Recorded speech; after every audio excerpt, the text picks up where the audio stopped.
Hentikan spekulasi, hapuskan berita yang tidak pasti. Tak pasti, jangan kongsi. Assalamualaikum, salam sejahtera dan salam keluarga Malaysia. Bertemu lagi kita dalam Pastikan Sahih edisi Selasa 19 Julai 2022 bersama saya Nadine Nordin.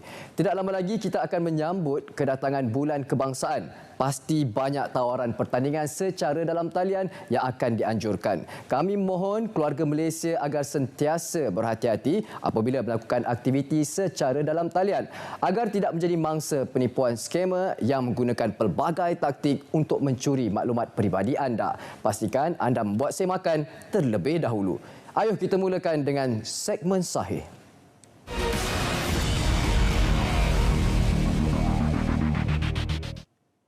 Sama-sama kita ikuti siaran media mengenai majlis kick-off program meningkatkan sistem penyampaian kerajaan ke arah pengalaman norma baharu melibatkan Jabatan Pendaftaran Negara JPN dan Majlis Perbandaran Kajang MPKJ.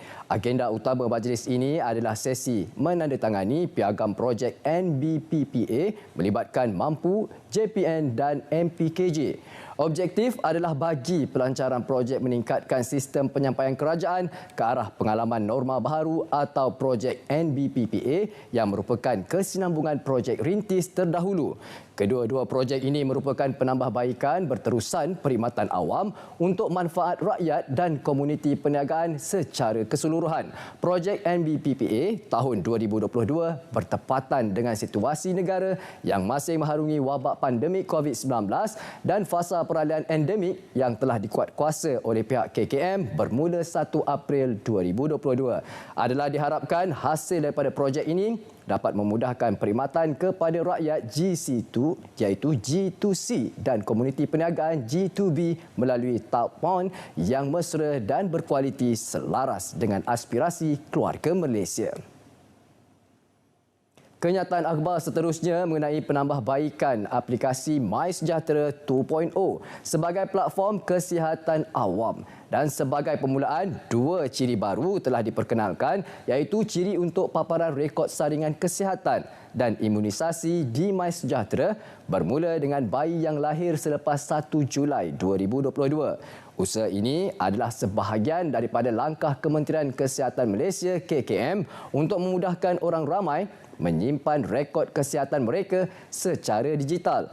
Orang ramai dinasihatkan untuk mengemaskini aplikasi MySejahtera bagi mendapatkan dua ciri terbaru ini yang boleh dimuat turun seawal 16 Julai 2022. Antara kemudahan yang anda peroleh daripada aplikasi MySejahtera adalah rekod imunisasi, rekod saringan kesihatan serta rekod saringan kesihatan dan imunisasi bagi fasiliti kesihatan swasta. Sebarang pertanyaan boleh menghubungi unit MySejahtera melalui alamat email mysejahtera@moh.gov.my. Berhati-hati terhadap tawaran diskaun saman JPJ dan PDRM sehingga 50%. Menurut kenyataan media, Polis Diraja Malaysia PDRM telah mengesan satu iklan mempromosikan tawaran 50% diskaun saman Jabatan Pengangkutan Jalan JPJ dan PDRM melalui aplikasi WhatsApp. Iklan tersebut memaparkan nilai kadar saman dan jumlah bayaran diskaun serta tawaran sehingga 20 Julai 2022.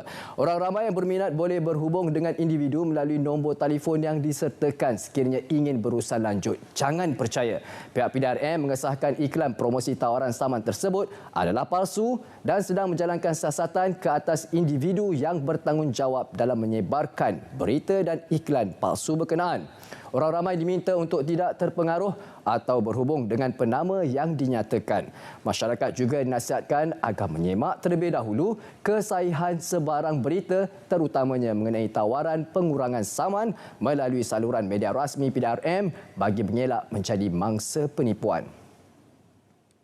Seterusnya kami bawakan perkongsian di Facebook page rasmi Polis Daerah Petaling Jaya mengenai kejayaan tangkapan aktiviti pemprosesan air ketum. Pada 15 Julai 2022 telah berjaya menahan seorang lelaki warga negara tempatan di sebuah flat kawasan Kelana Jaya dan hasil pemeriksaan di dalam rumah di bahagian dapur telah menjumpai satu bekas plastik yang di dalamnya berisi cecair disyaki air ketum. Nilai rampasan dadah dianggarkan bernilai lebih kurang RM20, manakala sebuan kedua telah berjaya menahan seorang lagi lelaki warga negara tempatan turut menjumpai bekas plastik yang berisi cecair disyaki air ketum. Dengan nilai rampasan dadah dianggarkan bernilai lebih kurang RM20 sama seperti serbuan pertama. Serbuan ketiga, hasil siasatan lanjut terhadap suspek tangkapan pertama dan kedua, telah menjumpai barangan-barangan lain di dalam bilik di mana nilai keseluruhan rampasan dadah dianggarkan bernilai lebih kurang RM10,140 dan analisa rampasan daun dan air ketum ini boleh dibekalkan kepada lebih kurang 2,000 orang. Kedua-dua suspek telah ditahan reman selama 4 hari dan siasatan di bawah Seksyen 30-3 Akta Racun 1952 Pindaan 1980 dan boleh dihukum di bawah Seksyen 30-5 Akta Sama dan jika sabit kesalahan, denda tidak lebih RM10,000 atau penjara tidak melebihi 2 hingga 4 tahun atau kedua-duanya. Hentikan spekulasi, hapuskan berita yang tidak pasti. Tak pasti, jangan kongsi. Berehat seketika, kembali selepas ini dengan segmen Semasa.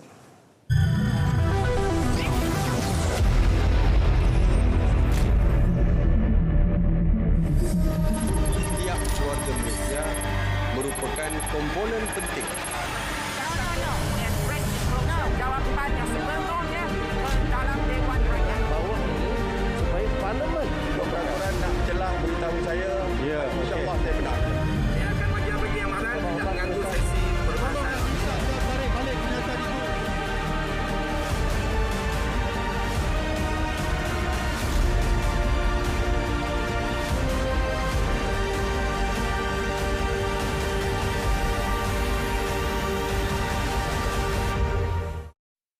Bagi terus memperkasakan peranan Majlis Belia Malaysia dan pertubuhan belia yang lain, kerajaan memperuntukkan RM5.5 juta di bawah inisiatif bantuan pentadbiran dengan syarat mereka melengkapkan maklumat yang kena diberi ataupun MyKD.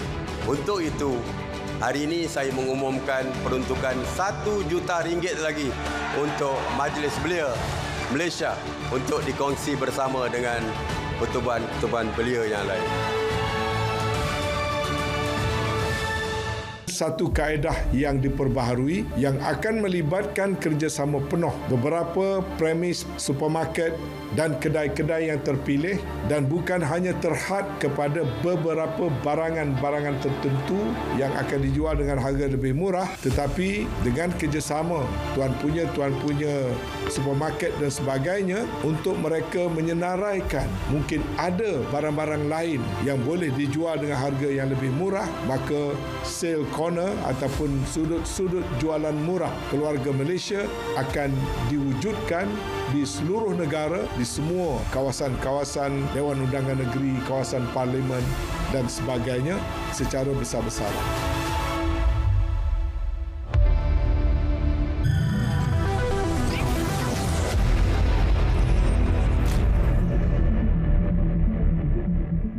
Terima kasih kerana masih lagi setia bersama kami dalam Pastikan Sahih. Ayuh kita aktifkan segmen seterusnya, segmen Semasa.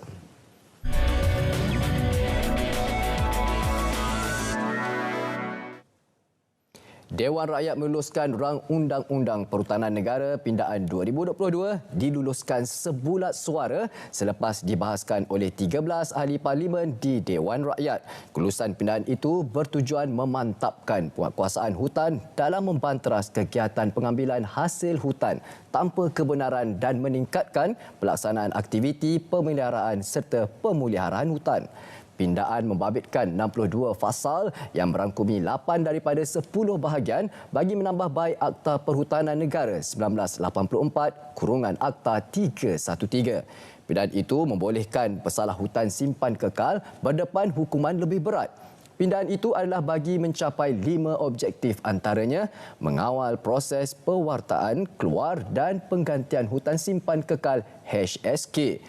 Kurang 50% kawasan hutan simpan kekal di Semenanjung dibangunkan sebagai ladang hutan setakat ini membabitkan kawasan seluas 213,000 iaitu 522.19 hektar atau 48.62%. Kerajaan melalui Kementerian Sumber Manusia dan Jabatan Imigresen Malaysia sudah mengadakan perbincangan dengan pihak Indonesia berkenaan masalah pengambilan pekerja asing dari negara Republik itu. Ini bagi memastikan segala salah faham yang ada dapat diselesaikan secepat mungkin. Berkuat kuasa 13 Julai lalu, Indonesia membekukan sementara penghantaran tenaga kerjanya ke Malaysia. Suka untuk saya ingatkan bahawa kita mewakili kerajaan akan sentiasa memastikan pengurusan pekerja asing di Malaysia sentiasa berlandaskan kepada kedaulatan undang-undang negara dan pada masa yang sama menjamin bahawa semua pekerja asing yang berada di Malaysia dilindungi secara saksama mengikuti undang-undang yang ada dalam negara kita.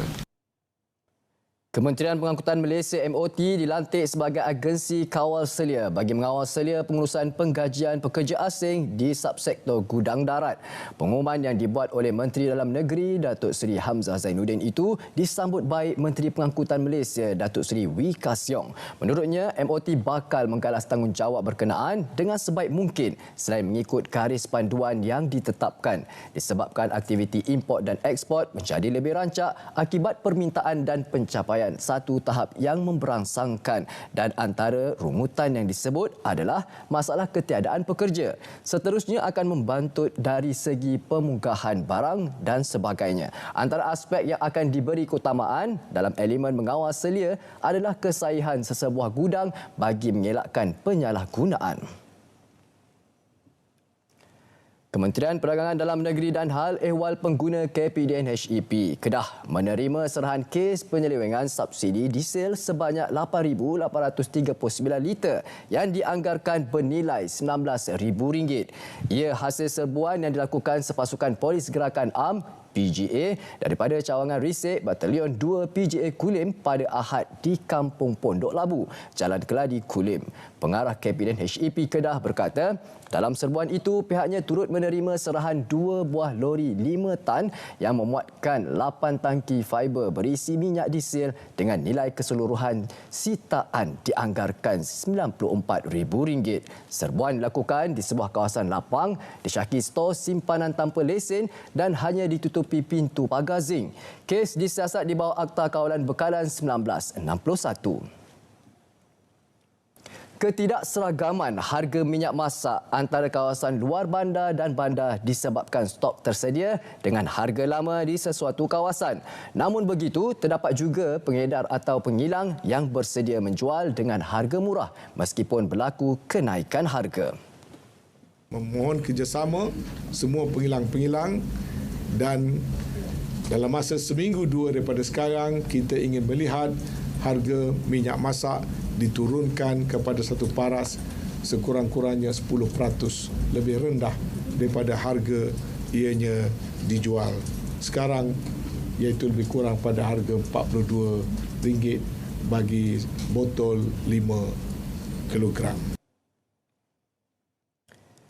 Kerajaan memperluas program jualan keluarga Malaysia PJKM dengan jangkaan peruntukan kira-kira RM80 juta bagi membantu rakyat mendapatkan bekalan keperluan harian pada harga lebih murah daripada pasaran.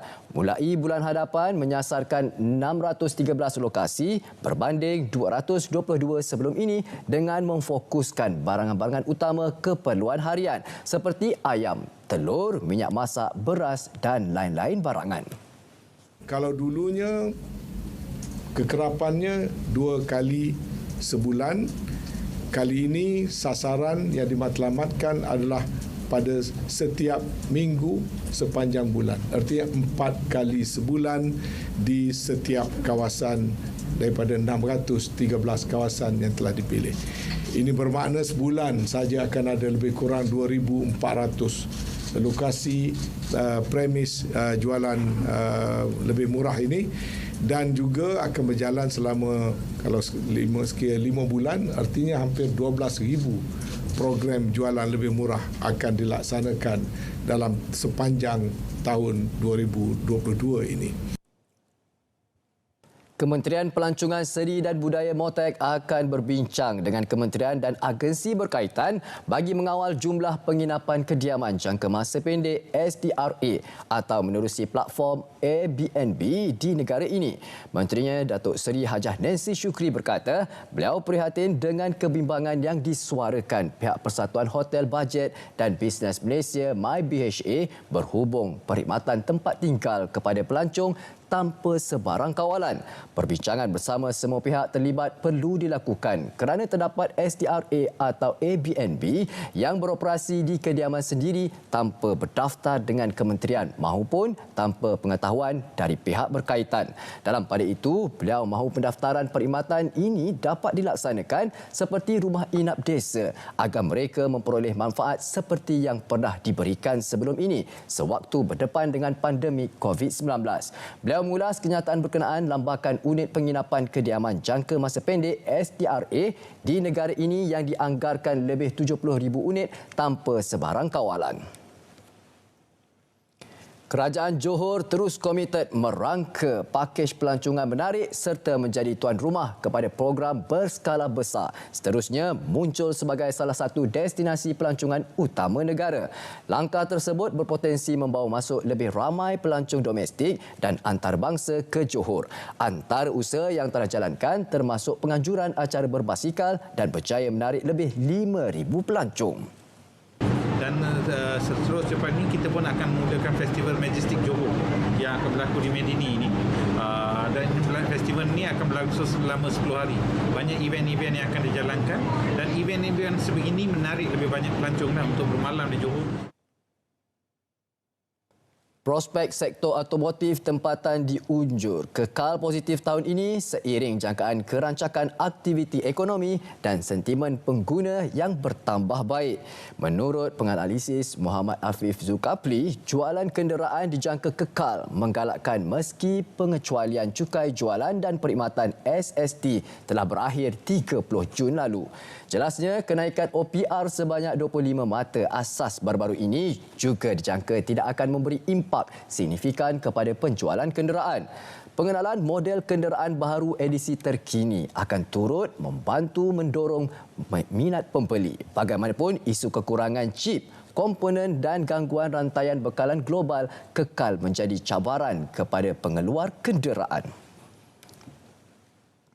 Aspek keselamatan bahan nano dan kesannya terhadap kesihatan manusia serta alam sekitar adalah cabaran yang perlu ditangani bersama melalui sains. Sehubungan itu, Menteri Sains, Teknologi dan Inovasi MOSTI, Datuk Seri Dr. Adham Baba, menyeru masyarakat terus berinovasi untuk menjamin kesejahteraan generasi semasa dan akan datang.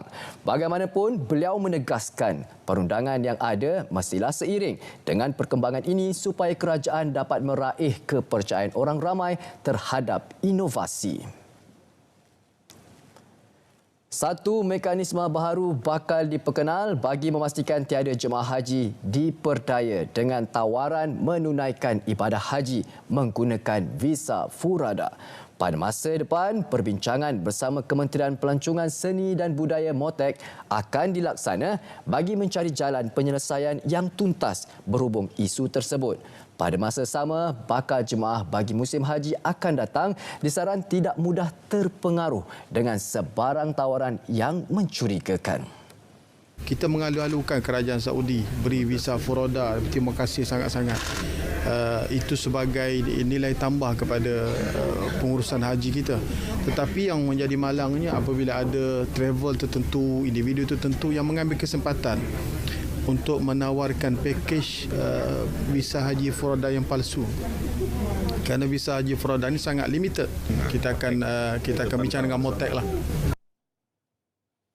Sejumlah kira-kira 80 juta ringgit nilai rambasan melibatkan penyudupan gading gajah, badak sumbu, sisik tenggiling, taring harimau, tengkorak dan tulang haiwan berjaya ditumpaskan Jabatan Kastam Diraja Malaysia JKDM Selangor. Ini merupakan rampasan terbesar dilakukan oleh bahagian penguatkuasa JKDM Zon Tengah Unit 2 Selangor yang dijalankan pada 10 Julai 2022. Sehingga kini, Unit 2 Selangor telah berjaya mengesan 106 kes yang mengungut ketirisan hasil sebanyak 928,729.08 melalui saringan pengimbas yang baru. Okey, dalam tahun 22 sehingga ini Mei ada 18 kes tak termasuk kes ni masih dalam siasatan yang dianggarkan jumlah nilainya adalah 3,107,000 dan jumlah cukai terbabit adalah 13,793,813 ringgit. Sebelum kita berehat, suka untuk saya ingatkan kepada penonton-penonton setia, pastikan saya agar mengikuti media sosial rasmi kami seperti di Facebook, Instagram, Twitter dan juga YouTube dengan carian Berita RTM untuk mendapatkan sumber berita yang benar, tepat dan sahih. Manakala untuk memastikan sama ada berita yang anda terima benar ataupun tidak, salurkan terus ke portal sebenarnya.my. Kita berehat seketika, kembali selepas ini dengan minit yang terakhir segmen notifikasi.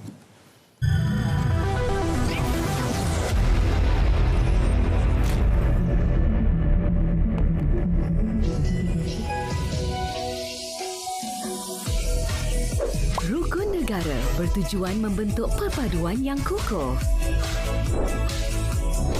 Satu daripada bahagian rukun negara menggariskan objektif masyarakat Malaysia yang mahu dibentuk. Mencapai perpaduan yang lebih erat dalam kalangan seluruh masyarakat. Memelihara satu cara hidup demokratik. Mencipta satu masyarakat yang adil di mana kemakmuran negara dapat dinikmati bersama secara adil dan saksama. Membentuk satu sikap yang liberal terhadap tradisi kebudayaan yang kaya dan berbagai-bagai corak. Dan membina sebuah masyarakat progresif yang akan menggunakan sains dan teknologi moden.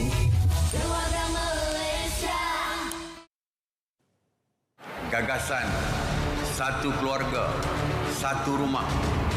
Turut selari dengan aspirasi keluarga Malaysia memperlihatkan komitmen kerajaan menyediakan rumah yang mencukupi, mampu dimiliki, berkualiti dan berdaya huni, termasuk memperkasakan kediaman berkonsepkan transit ataupun transit oriented development terutama untuk golongan muda.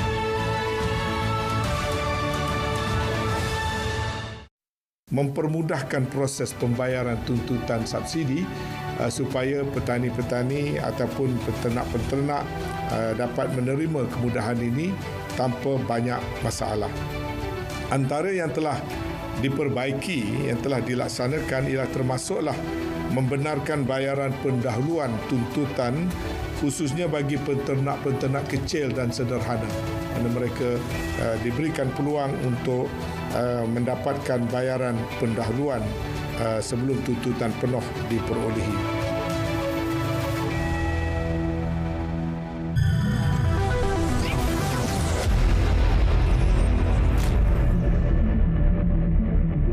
Ayo sama-sama keluarga Malaysia kita hayati dan memahami 5 prinsip rukun negara agar kita dapat kekalkan kesejahteraan dan kemakmuran keluarga Malaysia. Seperti biasa untuk minit-minit yang terakhir, ayo kita aktifkan segmen notifikasi.